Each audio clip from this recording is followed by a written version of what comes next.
So mine is more the physical end, but as a result of the physical end, it's still that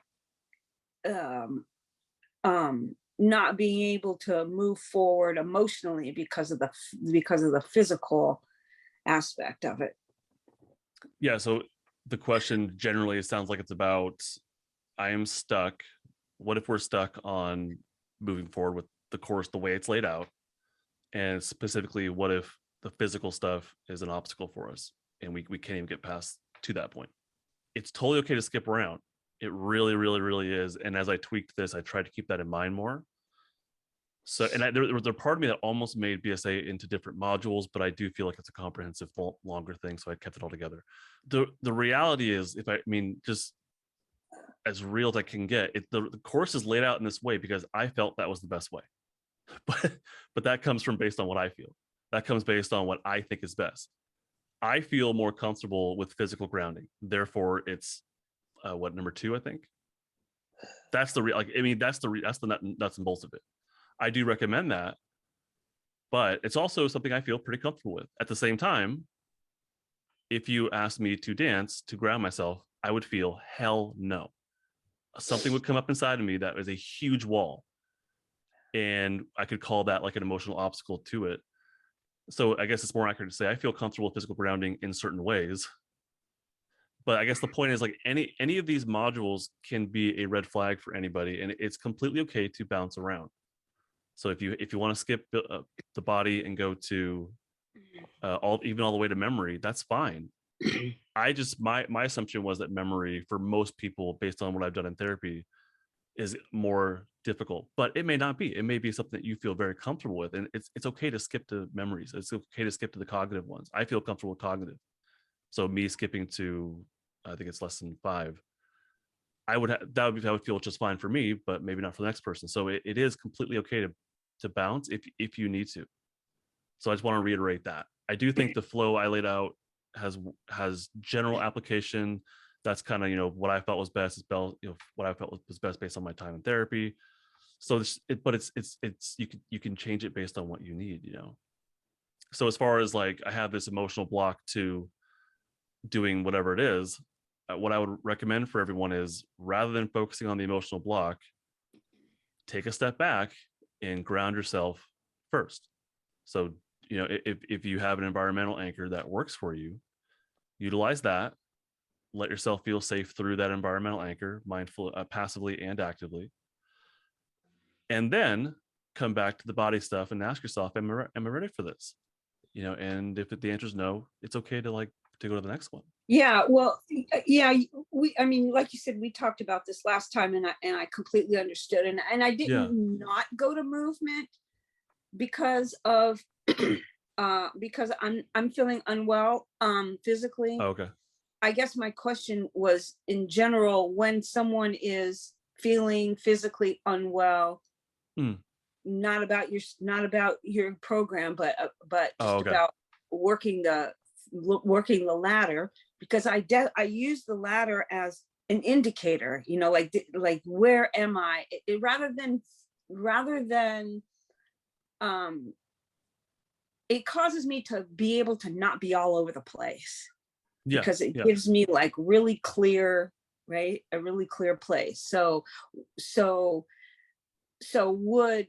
I guess my question is more about, when someone is physically unwell, how does it affect the ability to not only identify, but to move on the ladder, to do what is necessary to help themselves? Gotcha. Okay, that makes more sense. Thank you. When it comes to, have you looked into the lesson? Have you read through it or anything? The movement lesson? Yeah, body, yeah. I have not, no. Okay, that's okay. So part of the preview here is that in the body anchors lesson is, I break it down into small, medium, and large, because I think large movements for some are not going to feel okay. Like for me, dancing, I would consider a large movement. I would not do that, but I would do other large movements like swimming. But let's say I'm restricted, and for some reason I cannot go swimming that day. I'm ill or whatever. there might be a medium or a small movement that is more practical for me. And that could be something as simple as fidgeting. It could be something as simple as using your eyes to orient to the environment. That would probably be more of like a shutdown thing for me personally. Utilizing my eyes slowly just to reorient to the environment. That could be a way to help climb my ladder or to grab myself in safety. So the size of things, I think, could be, you could take that into consideration. And I just broke it down really simply into small, medium, and large. It could even be mindfully wiggling your toes. It could be like a medium thing might be pushing against the wall if you have more anger and you're able to do something like that. It could be something like that. So there's a lot of flexibility with what that could look like. Justin, does this connect with, I loved Dana's phrase of attend and befriend to the body.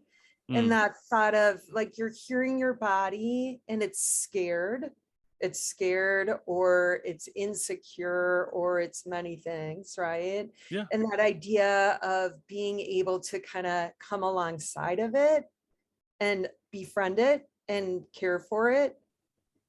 Does that feel fitting? Yeah, so I think the way I conceptualize that is when I say that there's some discomfort there, like inviting it to be there with you. That's just the way, that's the image I have in my head. But yeah, I think so. And so when it comes to, I have some discomfort around doing this next step, is that, well, that's probably out of the scope of the course, but what could be helpful is inviting it to be there with you mindfully and letting yourself feel it. But ideally, the most important thing is to anchor yourself in something that feels grounded so that we can then tolerate mindfully being with discomfort that we might be allowing to be there and actually befriending. My thoughts and feelings on that were just starting with the littlest movements.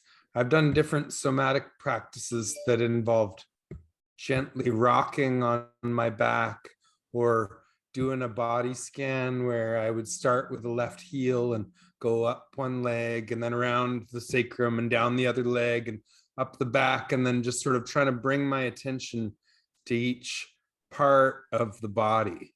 I don't know, I could go on and on about somatic movement practices, but they can be really small and really subtle where you're lying on your back. One of my favorites involved just this gentle rocking while repeating like a mantra, tension masks sensation, tension masks sensation. And then when I found a point of tension in my back or shoulder, trying to like roll into it and then out of it, into it and out of it.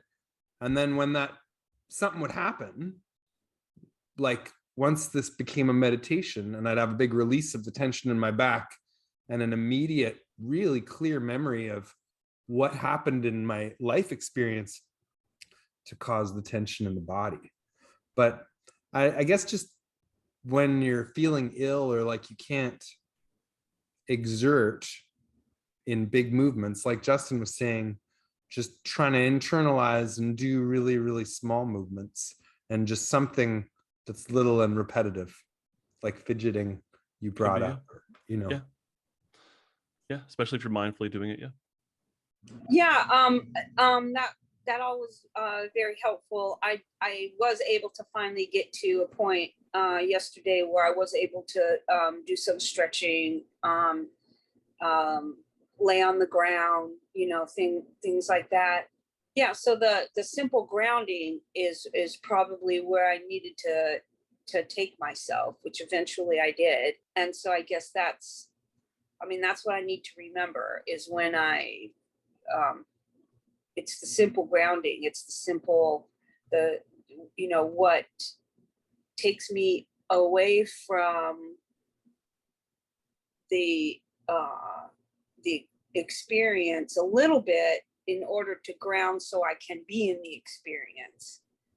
So something that can help with feeling the more difficult stuff, or if one of these anchors is more challenging for you, is to return to that environmental space.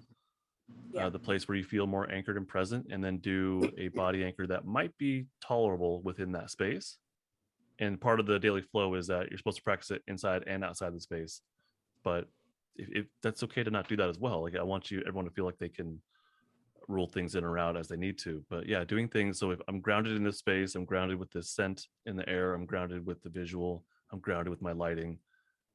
And now I'm going to try and do a fidget, which typically might be difficult, or I'm going to do some utilize my eyes to ground myself in my environment and notice the sensation of movement, just that little movement, and then work my way out of there. That'd be totally appropriate as well, is to use the groundings that you already have in place to build on them, and with some new ones that might be more challenging. When you said that, Sandra, it's sort of like, oh, I need to step back a little bit to get a better like view of what I'm doing, because when I'm in it, I'm too in it to see what's happening, which isn't like therapeutic and isn't helping move forward. Remember that story I put on the blog or whatever, the website about the air show? One of the things that helped me come out of it was to tell myself like, oh, I went too fast. Like anytime I'm feeling dysregulated, it's probably because I blew past a couple of like red flags where I was like, even consciously like, oh yeah, of course I'm over hot right now, but in 20 minutes I'll get to a cool place and I'll cool down. But just because I know that, it doesn't mean that I have solved this problem. And when I put any of the problems from in here that I put on the back burner, catch up eventually. And so the sooner I can sort of like say, yes, that was sucky. Like maybe I need a hug, or maybe I need to like dig my, squeeze my fists and make like that deep joint pressure somehow where I'm sitting, like squeeze, like cross my legs and squeeze really tight, just anything to sort of like, it's probably like releasing that tension, like how the wild animals will shake when they got to shake it off and then they're fine. And we don't have that ability, but maybe I need to like find my own. Like I just need to shake right now, Yeah. Hey, thank you for watching this clip from one of my open office hours. This is something that I do once a month for people who've signed up for one of my courses. If you're interested in joining a course and joining me on the next open office hour, go to my website. It is justinlmft.com. This and other content I create is not therapy, not intended to be therapy or be a replacement for therapy. Nothing in this creates or indicates a therapeutic relationship. Please consult with your therapist or seek for one in your area if you are experiencing mental health symptoms. Nothing should be understood to be specific life advice. It is for educational and entertainment purposes only.